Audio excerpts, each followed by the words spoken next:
Bună dimineața!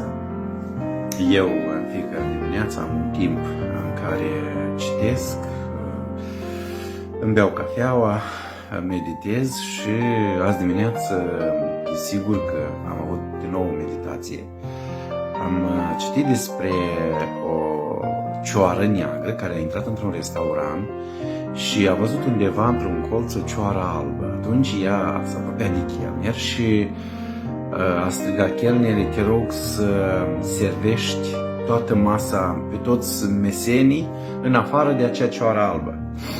Așa și-a făcut chelnerul, cioara albă s-a uitat și i-a spus mulțumesc. Ăsta, nervat la culme pentru gestul pe care l-a făcut cioara albă, a spus: chelnere, servește cu vin toți mesenii în afară de cioara albă.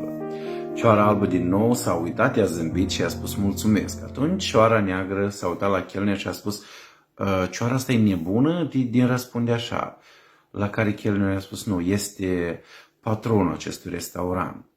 Dragilor, uneori credem că dacă facem rău, noi prin aceasta vom fi deasupra sau vom câștiga. Dar de multe ori uităm că adevărul stă puțin diferit, și anume că atunci când facem rău cuiva, de fapt, nouă ne facem rău.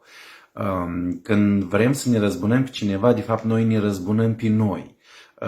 De suferit, în ultima instanță, am eu și nu altcineva, pentru că rău pe care îl fac eu, de fapt, vorbește despre ceea ce este în interiorul inimii mele. Pentru că noi dăm de obicei ceea ce avem, noi oferim ceea ce noi posedăm și noi ne manifestăm sau ne arătăm exact ceea ce este în lăuntru nostru. De aceea vreau să vă doresc o zi și astăzi în care să vă stăruiți mai puțin rău să faceți, mai puțin voi să vă răzbunați, cât mai mult bine să faceți, cât mai mult să-i ajutați pe cei din jur, în sensul normal a cuvântului.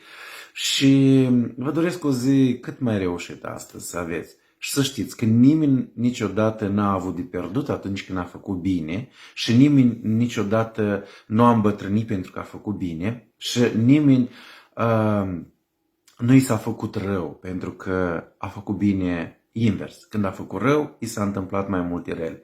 Deci să aveți o zi în care să faceți cât mai mult bine astăzi. O zi frumoasă!